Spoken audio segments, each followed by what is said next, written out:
Well, we've had an interesting 24 hours. So this all started right after we finished filming the previous episode. Right after we were talking about everything yesterday, you'll remember we were talking about diesel issues. The whole diesel blowing out onto the deck, it got into the bilge.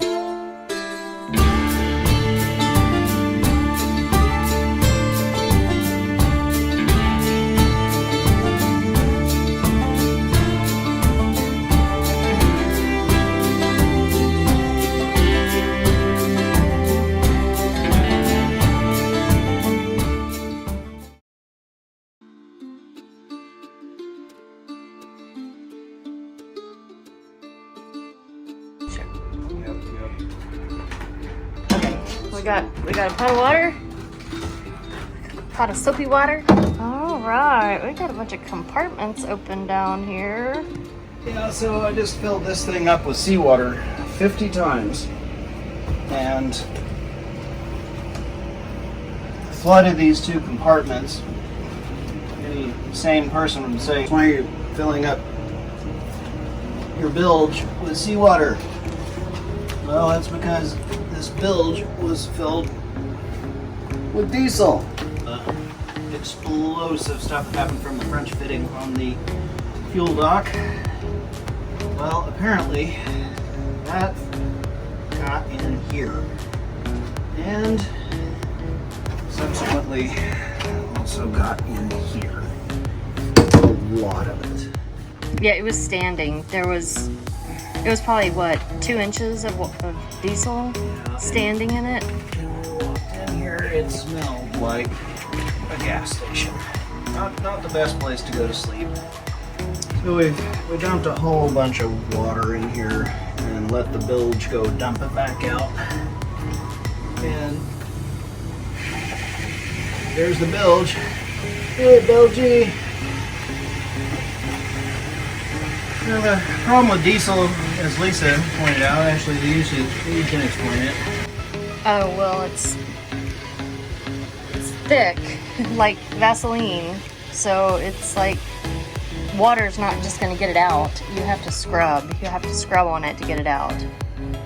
So we are not using Dawn dish soap. Yeah, that's what I recommend. I was like, we need Dawn dish soap because it's got the cute little ducks and they always have the grease on them and Dawn gets the grease out. But we have Joy. So we're hoping that Joy is going to help us out. But this isn't our boat. This is somebody else's problem. We're just trying to fix it for them because if we don't, we have to go sleep in another bedroom. And we rented this boat because it's owner's suite. We're going to do a tour of the boat in a later part of this episode and really cover it stem to stern. But at the moment, if Lisa were to pan left and right, what you will see... Lisa did. What you did see then was that the entire owner's suite basically is the port cabin all the way across. An owner's version of a catamaran means, in most cases, under 60 feet, that the entire hull of one side of the boat is dedicated to the owner. So in this case, the stern is the bedroom, the bow is the bathroom, and specifically in this case the shower. And so if we have to give this up, then we're kind of relegated to a much smaller area. We don't want to do that. So we're just going to try to get as much of the diesel out as we can. Hope for the best. I'm going to stay up a little late tonight even though we've got an early appointment. Mr. Calvin, Captain Calvin. Did you explain why we were using seawater? We're using seawater. Ocean water. That's a really good point. Thank you for... Thanks, Mother. Do you want to explain it? Sure. So we're having to use ocean water because we were informed today that there's not much water on this boat. Matter of fact, we were only allowed to take like 2-minute showers because there's not any water anywhere. In the Bahamas. And so they're having trouble finding water to fill up the boats. Okay, I'm gonna do a couple of saltwater rinses, so keep talking. And they had water where we were staying at Marsh Harbor. What is it called? Marsh Harbor. The marina. Yeah, the Marsh However, Harbor. there was no electricity. As we mentioned. No electricity because it went out. Right. So that's what the water pumps were. Yeah, the water pumps were off the electricity, so we weren't not able to get any water. And the people that were on our boat, for our boat this week, they were on it last week. They got off of it abruptly, and so they weren't able to fill it with water or gas or diesel or anything like that. So we were stuck with the boat as is. Fortunately, we were able to get diesel and gas today, but no water. So we are very limited on turning the faucets on. So that's why we're using seawater.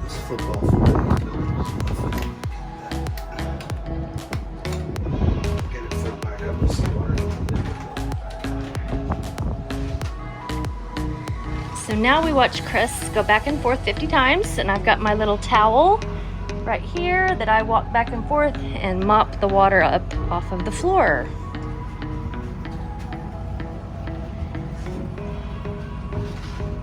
Yep, she's mopping it up behind me so I don't break the neck. Yep, that would not be good, especially because it's steps. He's walking up and down these steps, and he's already got his move. And he's already got his exercise for the day. Don't even have a watch on today right now because it's charging. And well, he's not going to get any credit for this, but the credit will be diesel-free smell in our bedroom. Because there's no way we can sleep like that. What time is it? This is like right after we shot that little kind of us sitting right there. The chairs are still set up. Yeah. You want to see where we filmed that? Yep, so it's 10 o'clock.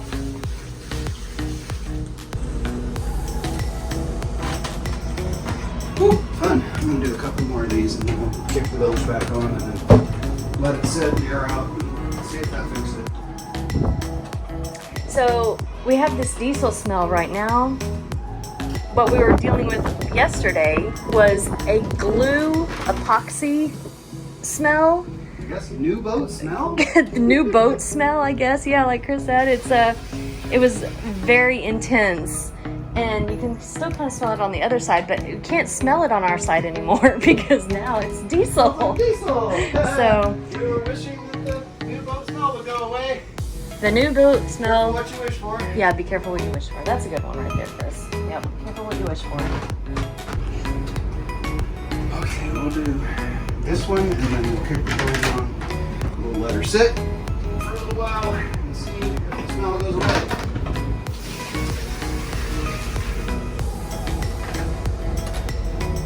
If not, we'll probably have to buy Dawn dish soap because, as Lisa said, also we have to get rid of salt. And we care about other people's property. We do. We're fixing somebody else's boat for the 4th or 5th time. This is correct. We fixed their generator. That was the first thing that happened when we got on this boat. Yeah. We fixed both of the foredeck hatches. Anchor. Fix the anchor. Alright, let's get the bilges back on. The bilges are in auto mode. And we're sucking all the toy dish soap back out of the bilge. It already smells a little better.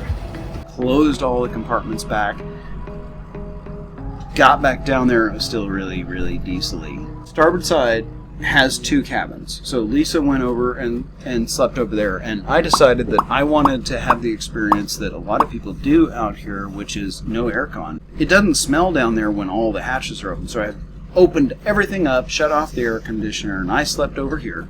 And she slept over there, and we got, oh my God, such great sleep. It was so great sleep. Oh, wow. Because we were on Anchorage, right? Amazing night of sleep. So where you saw parked last night when we did the video from the previous evening, that was just, it was like nice and kind of light rolly. So we woke up and fixed the coffee Pulled out the binoculars, looking to see if Calvin was there or not. Dropped Got the dinghy.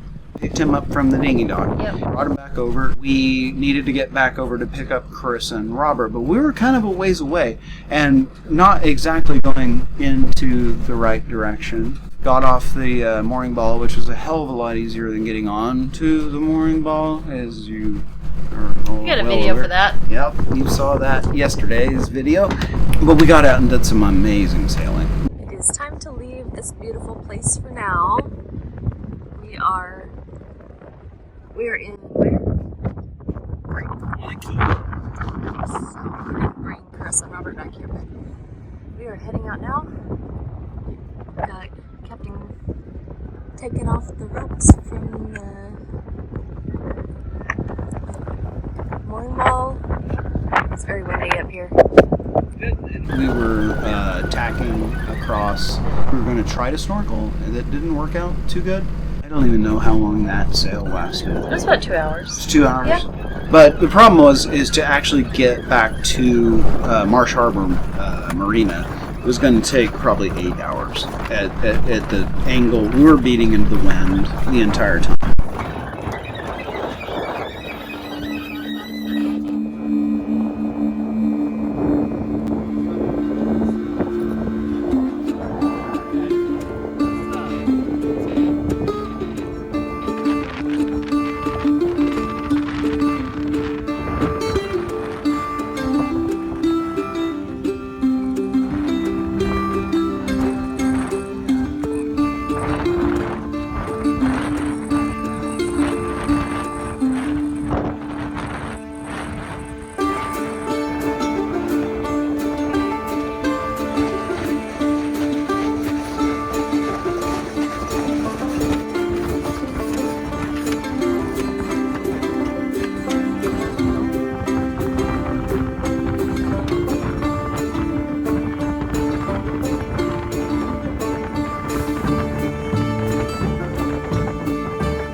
We got a text from Carissa and Robert that their stuff was running early, and so we rolled in the head sail and then we dropped the mainsail, kicked on the motors and hauled butt back to the marina.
dock, pulling into the slip.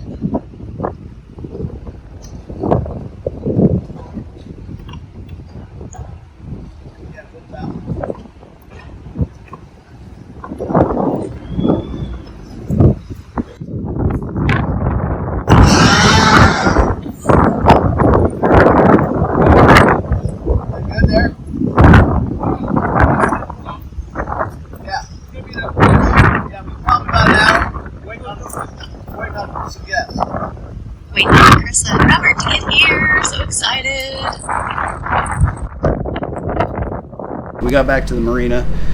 We were getting there a little bit early, as it turns out, because Chris and Robert said they were going to be 30 minutes early, and then the jet that they were on had to park. Yeah, because it was down to one runway. Carissa and Robert have arrived via their chariot. The really cool thing about the way Cruise Abaco works, as you saw from the previous videos, they'll just pull that cab up, right like you're seeing here. And we got them unloaded and welcomed them onto the boat, and yeah, they were so excited to be here. They were so excited. We were excited for them to be here, so yeah, it was really awesome having them show up. Hi. Watching videos?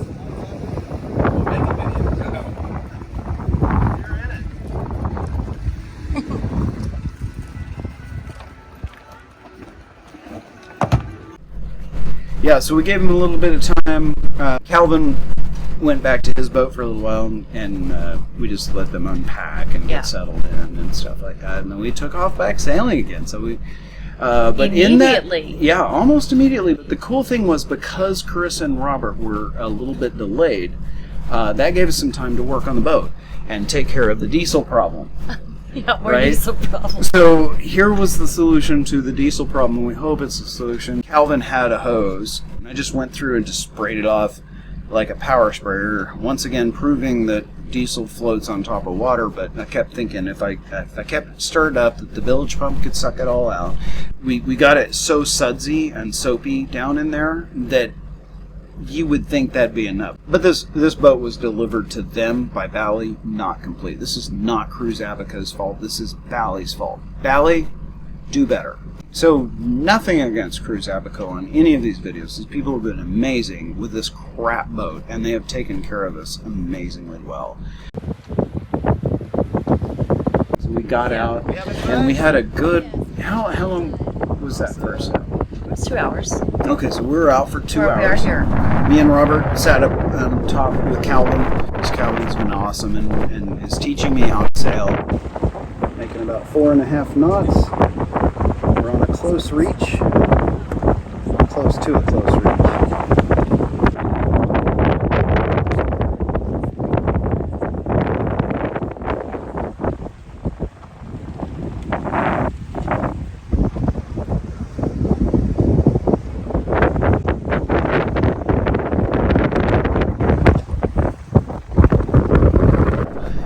Robert got to help out some, so that was really fun. Carissa and Lisa were down on the foredeck, and we kept tacking because we were beating into it again. And so they were dealing with the sails flying above their heads, and nobody got scared. Everybody was cool.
And then finally we did our final tack, and we knew we weren't going to be able to make it to the place that we wanted to eat was going to close. So we went ahead and pulled down the mainsail, furled in the jib, and then motored in for probably only about a mile, mile and a half. Wasn't much. It was a tight cut. I wouldn't have wanted to sail through there.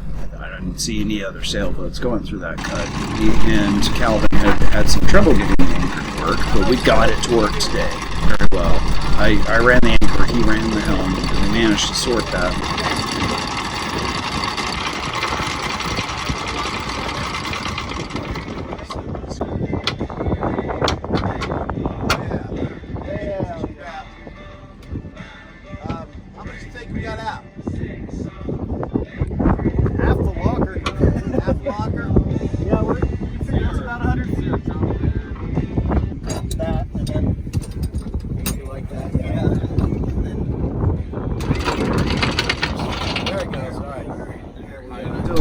We got in and we pulled on this really, really cool anchorage right here where we're at right now. As soon as we pulled in, I am not kidding you, 10 seconds afterwards, his chase boat showed up to pick him up.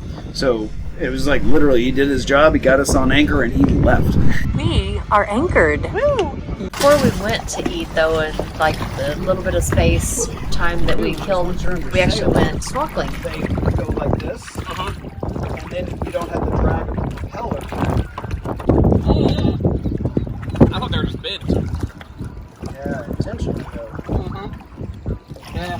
I mean, I put my foot on it and they popped back out. I thought they were just broken. I thought someone hit And we something. saw some silver dollars and some conch down there, shells. One of the conch shells had a fish living in it. Yeah. So we did. Tested out the new full face mask. Did you try it? I put mine on. I put it on, but I felt like the seal wasn't good, so I just used my regular mask and snorkel. Look at them. Take her all the way around the boat so you can see what it looks like. I spun around and the other two legs, my legs went now. Oh no. Oh, and I dove on the anchor, and that sucker was buried. We're solid right here. Nice. Good to know. Peace of mind. And there's a restaurant. On the water. Yeah, it's a boat. Literally, the restaurant is a boat that you go and drop your anchor off. Me and Robert went in and talked to the Thirsty Kuda people, and we were like, hey, what time are you guys closing? And they said 6. And we're like, all right, we'll plan on being here about 5. Thirsty Kuda was very interesting. We dinghied over, put the anchor out on it, and they even had floating tables. And so we placed our order at the window, ordered drinks. We ate right there on the water. We're lucky to get any food. We were, because they were actually closing when we showed up. At about 5 till 5, we're looking over there, and all the boats that were hanging out were all leaving. And so we're like, okay, everybody grab everything you need. Get in the dinghy now. And we got over, and sure enough, they were closed. They had just shut off everything. Yep. And they said, we can make you a drink. We're like, this is literally our plan for tonight on the food situation. You guys told us you'd close at 6. They're like, well, everybody left, so we're closing a little early. And we're like, but we're hungry. We were so lucky. Those people are so awesome. They turned all their stuff back on, and they made us dinner. Yep, they did. They made us dinner. Talk about what we had. Because Well, I can't remember what I'm we the had. only one that had the different. You Yeah. guys all had fried conch. Fried conch. Yeah, and I that had was the fish bites, blackened fish bites. way better Fish than what I bites. ordered. They were so Which good. was good, by the way. Yeah, and the drink was good too. I don't remember what it was called. I think it was just called the Kuda drink. Okay, it was Yeah. good. It was good. So the food was really, really good. After we ate, Chris took the dinghy for a walk. And On the leash. Yep, on the leash. We walked the dinghy up to the beach, which was probably, about... Maybe 80 yards. Did some exploring. Not much to explore because we don't know anything about this area. And so we don't know what's private. Everything looks like a private area. I think you're right. I feel All like this if stuff we is were to private. pull up to a dock, it was somebody's dock. That's what it looks like. So we don't know. And we didn't test waters. Also, we were in such a rush, we didn't bring cameras. Yeah, so when So we flew the drone to go take pictures of the place we went, which we'll show you that right now.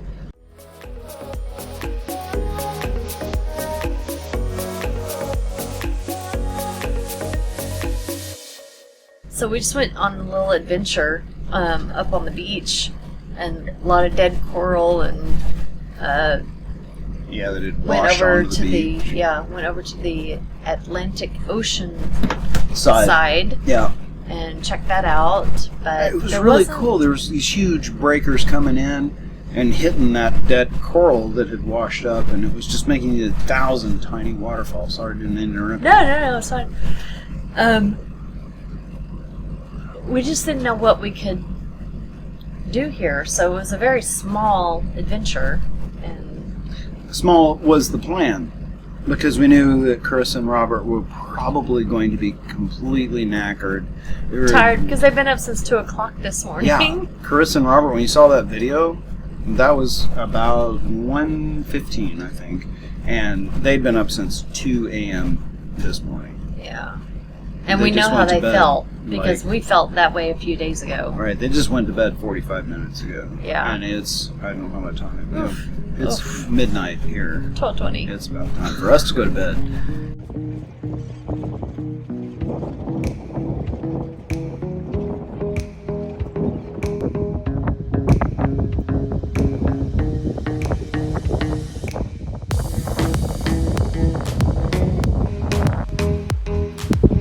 After a shower. Okay. Well, have somebody do it. Definitely, yeah, for sure. After we finished with the beach walk, we got back in the dinghy and motored back here, and we shut all the lights off and watched the stars, which are amazing out here. I've never seen anything like that before. I've seen stars, but absolutely incredible, just breathtaking. I was about to say earlier tonight that I haven't seen stars like this since I was a kid, but then I'm thinking, when I was a kid, they didn't look this good. And then everybody had showers, and we had a really nice sundowner before that, but then, yep, so everybody's kind of shut down at this point, and is this day 3 on the boat? Yeah, so that's the end of day 3. Can't wait to update on what's going to happen tomorrow. So tomorrow we're going to head south, and we're going to go to a place called Pete's Pub. And really there's not much down there, but before we get there, there's a place called Sandy Key. Hopefully we can get in there because there's going to be some pretty decent snorkeling from what we hear, because it's a nature preserve. And so we'll spend maybe an hour or two down there snorkeling, and then we're going to pull it back in and get over there. There's not much at Peach Pub, so we'll just kind of look around and see what there is to do, and we'll update everybody about what's going on tomorrow. Sounds like a plan. All right.